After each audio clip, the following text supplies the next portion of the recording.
शांति बनाए रखिए।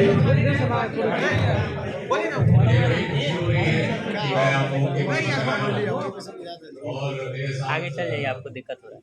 जिला पदाधिकारी महोदय भी आए हैं मोतिहारी से और हमारे सीनियर अधिकारी बड़ी खुशी हो रही है कि डीएलएड के आप लोग बच्चे मेरा इंतजार कर रहे थे, मुझे थोड़ी देर हो गई, लेकिन फिर भी आप लोग रुके हुए हैं।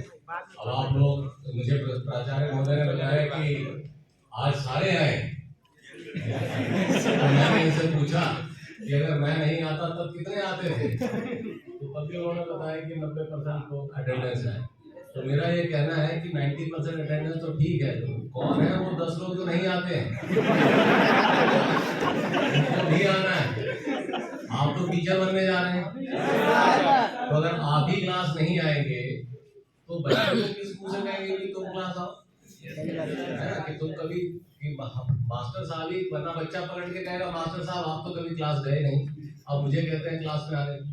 तो आप लोग जो डीएलएड के छात्र हैं, वह उनकी अटेंडेंस 99% होनी चाहिए। कोई एक आध कभी बीमार पड़ गया तो अलग बात है। तो अभी भी आप नॉर्मल परसेंटेज क्या रहता है अभी का? 86 से 95% के बीच में रहता है। तो ये नहीं रहना चाहिए, 100% है। लेकिन आज उन्होंने बताया प्रिंसिपल साहब ने, आज सारे आए, ठीक है, अच्छी बात है। और मुझे बड़ी खुशी हो रही है आप लोगों को देख के कि आप लोग जोश में हैं। और आपको ये भी यकीन हो गया होगा कि आप लोगों की रिक्रूटमेंट हर साल होगी, तो आप हर साल डिग्री लेंगे तो हर साल,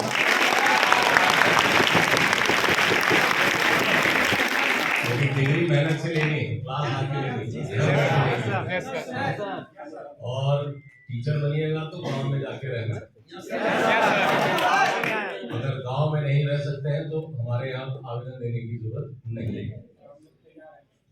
तैयार है सर।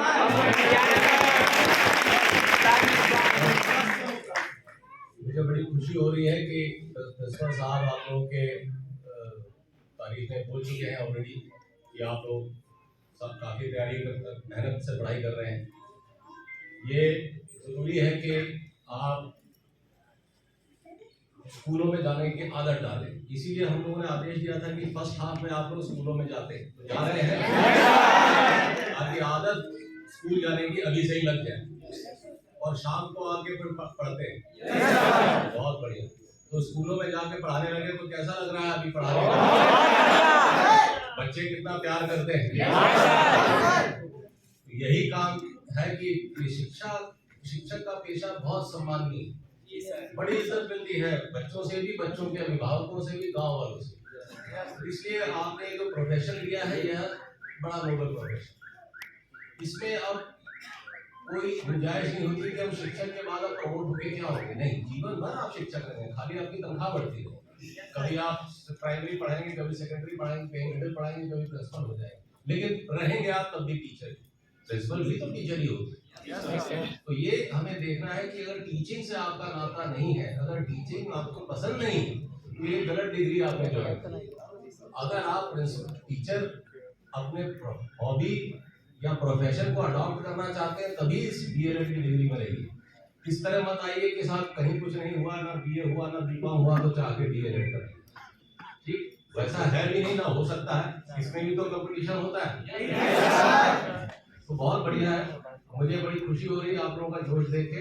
आपके पिछले इंस्टीट्यूट में जो डीएलएड के साथी मिले थे उन लोगों ने यही कहा कि सर एग्जाम जल्दी हो जाए तो हम लोग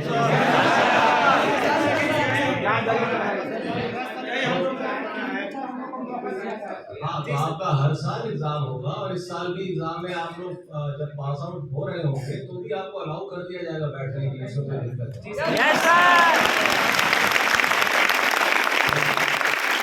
तो हम लोगों ने पिछली बार में भी किया था, इस बार भी किया है, वो तो काम है। और अब हम लोग हर साल बीपीएससी से हम लोगों ने निवेदन करके कहा है कि हर अगस्त के महीने में टीचर का रिक्रूटमेंट एक एनुअल कैलेंडर का हिस्सा हो जाएगा, मतलब हर साल टीचर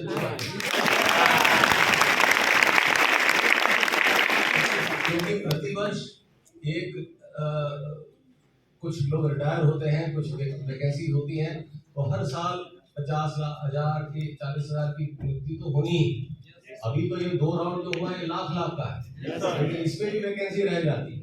पहले राउंड में वैकेंसी 50,000 रही, 1,70,000 के अगेंस्ट में 1,20,000 के अनुशंसा बीपीएससी ने की, ज्वाइनिंग 1 लाख की हुई, क्योंकि 20,000 तो आप ही लोगों में से थे।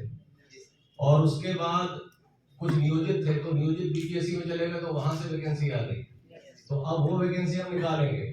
और इस साल अभी जो सेकंड राउंड होगा उसमें भी कुछ नियोजित शिक्षक जाहिर है बीपीएससी ज्वाइन करेंगे, तो अगर वो बीपीएससी ज्वाइन करेंगे तो नियोजित में वैकेंसी हो जाएगी। तो अगर अगस्त में भी हम बात करेंगे तो 40-50,000 की वैकेंसी तो कहीं नहीं गई, उतनी होनी।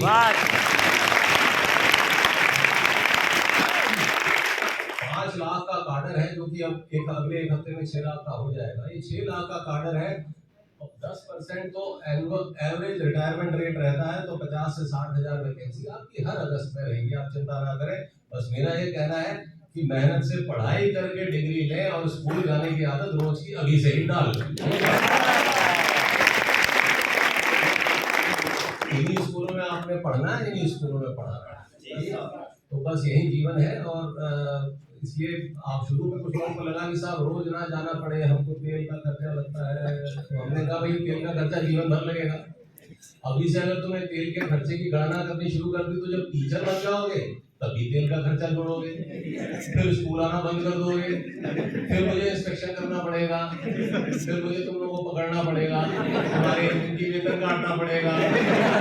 अभी से ही तुम लोग की आदत डाल दे रहे हैं, स्कूल जाने आने की आदत डाल, ठीक है। ये अभी अपने खर्चे पे, अभी आपको वेतन नहीं मिल रहा है, टीचर बन जाइएगा तो वेतन मिलेगा, ठीक है। तो बस इतनी सी बात है, अगर आपने अपने आप को डिसिप्लिन कर लिया तो आप अपने स्कूल को भी डिसिप्लिन कर। और हम लोग क्या करते हैं क्या नहीं करते हैं, हमारी गलतियां हमारी लापरवाहियों से उतना बड़ा नुकसान नहीं होता जितना आपकी गलतियों और लापरवाही से होता है। आप पीढ़ियां बर्बाद कर देंगे अगर आप पढ़ाएंगे नहीं तो पूरी जनरेशन बर्बाद हो जाती है।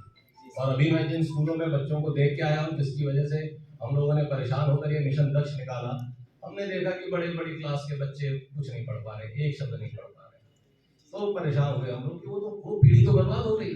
अब तो 10th का ड्रॉप आउट बन जाएगा, 10वीं में तो उसका 100% ड्रॉप आउट होना है, वो 8वीं 9वीं में आ गया कुछ नहीं पढ़ पा रहा है, तो ये चिंता की बात।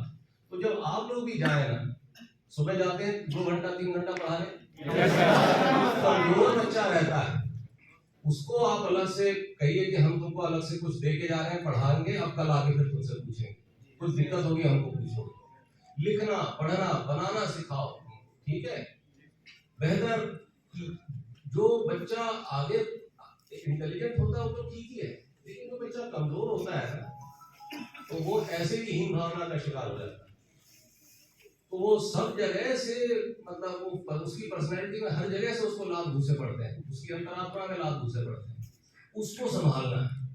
वो दोस्तों से भी ताने सुनता होगा, हमारे सामने नहीं बोलते होंगे लेकिन दोस्तों से भी ताने सुनता होगा, परिवार में उसको कोई देखने वाला नहीं, क्योंकि परिवार के माँ बाप दोनों अनपढ़ हैं, तो फिर उसको संभालना है। इसीलिए मिशन दक्ष बनाया गया। पता नहीं मिशन दक्ष के बारे में आप लोगों को जानना है, तो उसमें भी मैं चाहता हूँ आप लोग अपना योगदान शुरू कर दें, क्योंकि ये मुसीबत देर सवेर आपके सर पे आने वाली है। आप लोग टीचर बनिएगा ही, वैसे बच्चों से सामना होगा जो 8वीं और 9वीं में चले गए या एक शब्द नहीं पढ़ पा रहे, तो उनको अभी से पहचानिए, छोटे बच्चों को जो कमजोर है उनको अलग से पढ़ाइए, वो पढ़ाने का स्किल ही आपकी परीक्षा है। उस कमजोर बच्चे को अक्लमंद बच्चे के बराबर लाना, यही आपका मेन चैलेंज है, यही स्किल जो हर एक के पास नहीं होता है। यही चीज को और सुप्रीम कोर्ट ने ऑब्जर्व किया था कि ये जो ट्यूशन है ये बीएड वालों का नहीं है, ये डीएलएड वालों का है। आपको याद है ना? कुछ सोच के जब कोर्ट्स कोई ऑर्डर करते हैं तो उसके पीछे विचारधारा होती है, तो ये विचारधारा ये है कि इस तरह की लर्निंग एक स्पेशलाइज्ड टीचिंग, कोई भी आके एक कमजोर बच्चे को अच्छा इंटेलिजेंट रातों रात नहीं बना सकता, उसमें सब्र टेक्निक दोनों चीजों की जरूरत है। जो जिसकी की आपको यहाँ पे ये 2 साल की आपकी जो डिग्री है, डिप्लोमा है, इसको करवाया जाता है, जो ये डाइट इंस्टीट्यूट का होता है। तो ये मेहनत का काम है, अच्छा काम है, मुझे उम्मीद है कि आप लोग खरे उतरेंगे। और मैं अब ज्यादा नहीं समय लूंगा आपका, मुझे बड़ी खुशी हो रही है कि आप आए मेरे से मिलने। अब आप लोग ये बताएं कि आप में से कितने अधिकांश यहाँ हॉस्टल में रहते हैं, कितने बाहर से आते हैं। जो हॉस्टल में रहते हैं वो यहाँ हाथ खड़ा करें, हॉस्टल ज्यादा कमी है, ठीक है, कोई बात नहीं, जो बाहर से आते हैं अच्छी बात है, उससे फायदा में ये हो रहा है कि हम टीचरों की ज्यादा ट्रेनिंग करा रहे हैं, ठीक जी। मेरा प्रश्न है कि ये जो आप जांच करने के और शहरों के लिए कर रहे हैं, तो हम आपसे जानना चाहते हैं कि सर अब तक आप कितने लगभग गांव के विद्यालय हैं जिसमें आप अब तक जांच किए हैं? किस तरह के जांच मतलब? जैसे सर आप अभी हम निरीक्षण करने आए हैं,